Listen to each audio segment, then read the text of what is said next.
Mayong hapon na itong tanan. Mayong hapon na mo. Assalamualaikum sa tanan itong kaigsunan ng mga Muslim. Mga igsoon, mainitong hapon, pag-usap. In behalf of our beloved pastor, Pastor Apollo Sikibuloy, and the 7 million strong members sa Tibok Pilipinas o sa Tibok Kalibutan, nakikhiusa mi sa atong kasubukaron tungod sa ilang gihimo na inhustisya sa atong mahal na former President Tatay Digong. Ang inyong gibati, maunay among unang gibati, tungod kay kami ang unang nakatilaw o kung inhustisya. 16 days, isulong mi 5,000 ka pulis. Isa lang ang ilang dalang warrant of arrest. Sylvia Simanes, Pasig City, sa Davao nila gihatag. Same ang atong gibati. Daghang pulis nag-atang sa atong Tatay Digong sa Davao City Airport o sa Manila. Perting limon sa mga kapulisan ng mga mga opisyalis nila. Pero kanawa kung sa ilang datang plano mga igsoon. So karon ni aga armotindo ug atong iampo ang atong mahal former President Tatay Digong nga ang amahan sa langit magpadala og libo-libong mga magabantay kaniya. Tapunan siya sa iyang hamiling kadugo aron walay datang tao datang espiritu nga makadungol kaniya. Tama ba mga igsoon? Ato nang iampo tungod kay ang pag-ampo sa mga tao madarong dako og kaybuan. Ang Dios wala matulog. Ingon ang iyang mga pulong, vengeance is mine, save the Lord host. So ang amahan mo'y mga panawag sa iyang paghukom. O dili madugay kining nasura makadawat og tinuod na justisya. Mubalik ang mga Duterte sa paglingkod niini atong nasod. Daghang salamat ug mayong hapon kanatong tanan. Taga Davao, Duterte! Duterte! Duterte! Duterte! Duterte! Daghang salamat sa tukang banan sa atong ministry, Pastor Apollo Sikibuloy, Sir Elias Balonyo. Daghang salamat sa itong mga katawan nga naadi karon nga nagsalmot hug nagtimbaya sa tuang former kay gikan siya sa Hong Kong. Live siya sa itong KOJC katong Domingo. Nami sa Gobernador Vicente Duterte o nagtimbaya po ni kaubanan sa tuang Vice President o mga tuang Mayor o katong ka former President Rodrigo Roa Duterte. O karon ato nang tawagon ang atuang Deputy Mayor atong palapakan Sir Joaquin Usman.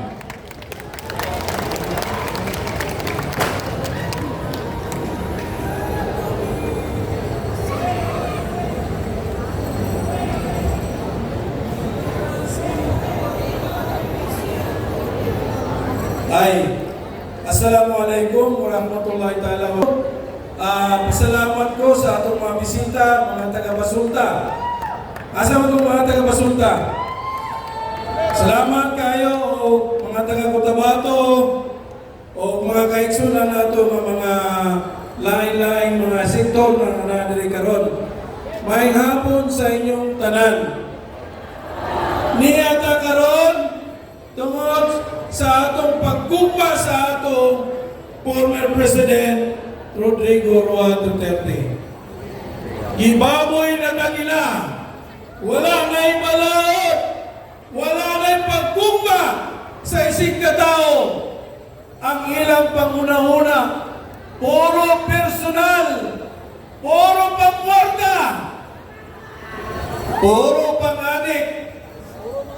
Ang kaluluoy, ang atong mga bata, ang atong mga anak, ang atong mga igsoon na mga bagong tubo. Karon, murag nawatan ka o pagsalig sa gobyerno. Tungod mismo ang gobyerno, ang presidente, mao'y bangam.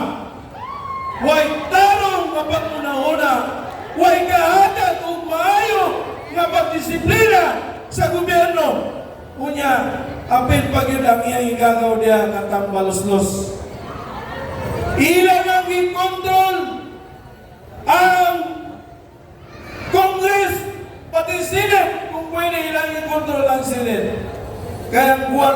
gobyerno ilang yugong para ilang ibulsa. Kuno ay nangatag sila og ayuda sa gobyerno. Kuno ay nangatag sila og mga agam.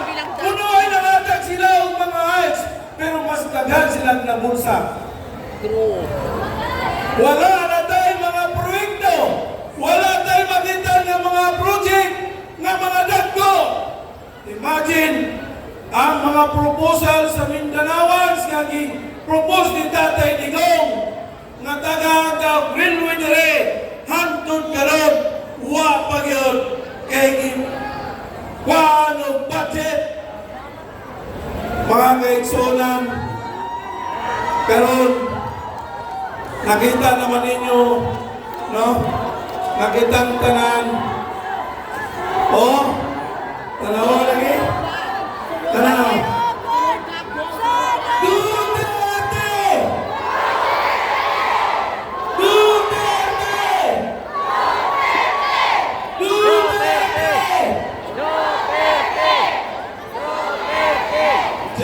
Sige.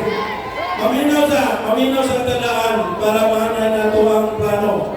Mga kaigsunan ko, Muslim ka man, o Katoliko sa mga reliyon mo, o taga Mindanao ka man, o Luzon, Visayas, kung naibugma mo sa inyong pamilya, inbound paggawas na mo niya, ipakita ninyo ang inyong pagigugma sa atong former president na si PRRD.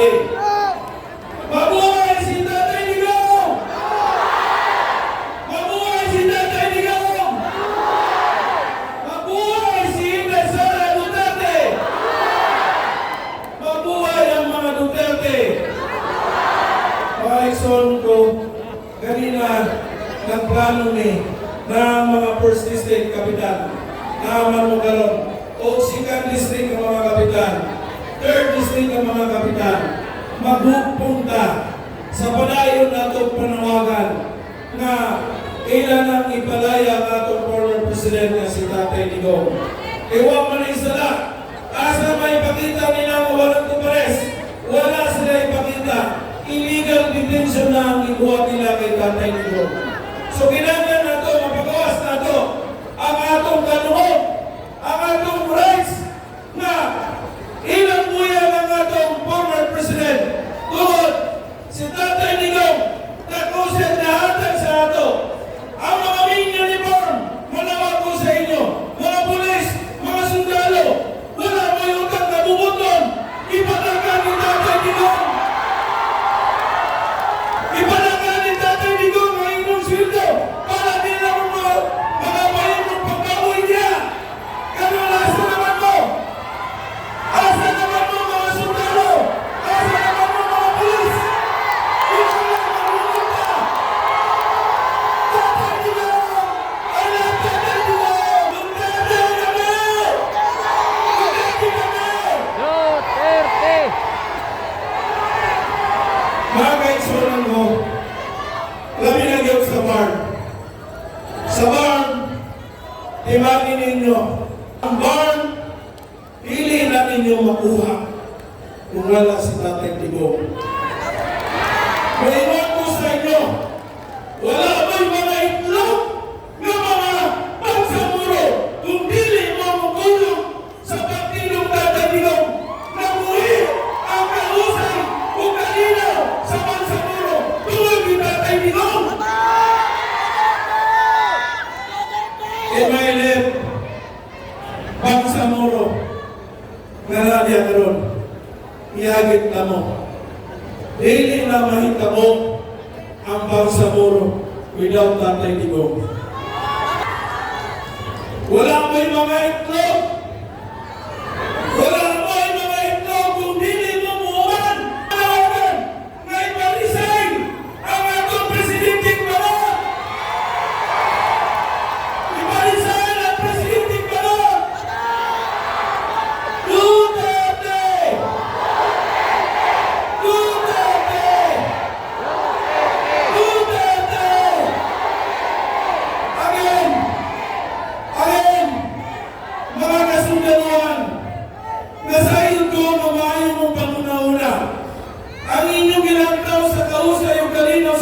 nasod. Asa naman mo? Dili naman ika pamatarungan ng gibuhat nila sa ato dali. Ang atong former president, ilang ginako, labi na yung pirasi, General Torre.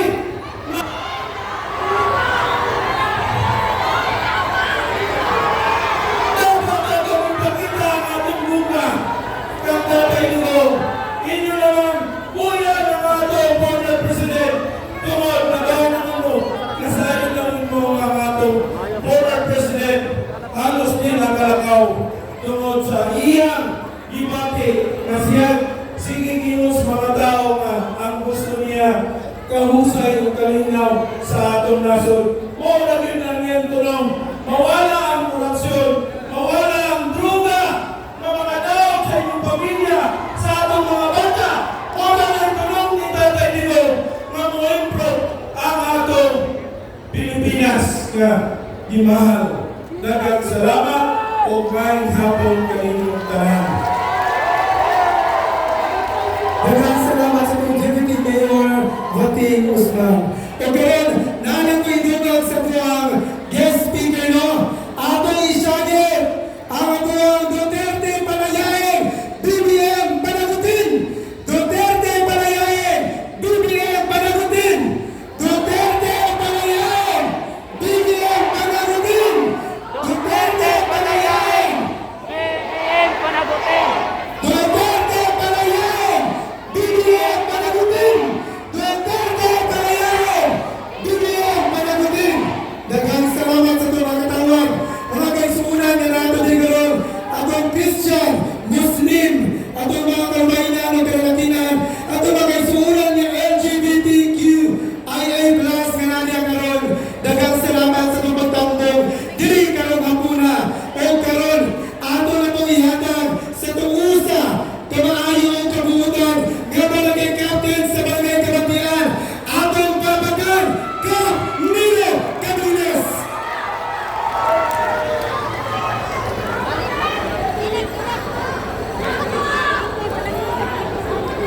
Maayong hapon sa tuwang tanan. Mga kaigsunan, mahigit 100 taon na ang nakalipas nang tayo'y nangalap na magkaroon ng sariling gobyerno. Hanggang sa panahon sa biyahe ng ating paggobyerno, hindi nakakakita ng aninag ng liwanag ang mga Pilipino. Hanggang sa dumating ang ating pinakamamahal at pinaka-epektibong presidente sa nasod Pilipinas, ang atuang former President Rodrigo Roa Duterte. Diyan lang nakakita, nakasilay ng liwanag ang bawat mamamayang Pilipino. Subalit, akala natin ito ay pagpapatuloy ng ating kasamtangang Presidente si BBM, pero isa lang pala panglinda sa atong tanan. Kita nalinlang, tama? Kita nabulol, tama? Mga kaigsunan, akala natin yung liwanag na nakikita dahil sa pamumuno ni Pangulong Duterte ay tuloy-tuloy na. Ang tao, ang mga Pilipino, likas lang na mapagpatawad. 39 years ago na ako sa IDSA. Isa ko dito sa milyong-milyong Pilipino na gustong palamputin ang senior na Marcos.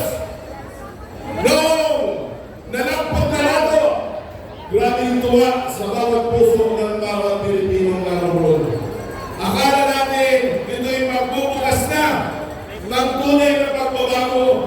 Pero hindi natin nasisilayan lang. Diyan lang natin nakita sa panahon ng paglingkod ni Pangulong Rodrigo Roa Duterte. Pagpakalato! Pero lahat ng liwanag na yan ay biglang pinalitan sa isang igla. Dahil tayo'y Pilipino, madaling magpatawad. Akala natin si BBM ang siyang magpapadayon sa umpisa ni Pangulong Duterte. Pero ang ginawa, nasarahan uli yung liwanag sa halip ang bumalik ay kadiliman. Mga kaigsunan, kung si Pangulong Duterte natutunang mahalin ng maraming Pilipino, sigurado ako na ang mga dalawin nyo tunay at bukal ng pagmamahal para sa ating former President. Tama! Ako, hindi tunay na taga-Davao. Dahil lang ako. Dahil sa pamumuno ng ating mayor, Rodrigo Duterte, diri sa Davao, isa po ako sa nag-venture o maayong panginabuhi na tamtaman diri sa Davao City. Tungod na sa ako ang mahal na Presidente Rodrigo Duterte. Pero ano ang ginawa ng kasamtangang administration, mga kaigsunan? Dahil lang sa mga ambisyon, sinarado asa na nakikita ng bawat Pilipino. Ang mga sarili lang nila ang iniisip, hindi ang mamamayang Pilipino. At sa ngayon, para mawala ang hadlang sa lahat, inimpeach ka ang mga Vice President at gusto pang ibiyahe ang ating former President papuntang laing nasod. Gusto minayo sa mga Pilipino ang ating former President. Gusto niyo ba na malayo si former President sa atawa? Hindi! Kung kailangan mag-march sa araw-araw, araw mapukaw ang administrasyong ito na walang pinta at mapalaya ang ating Pangulong Duterte. Gagawin natin lahat. Gagawin na natin!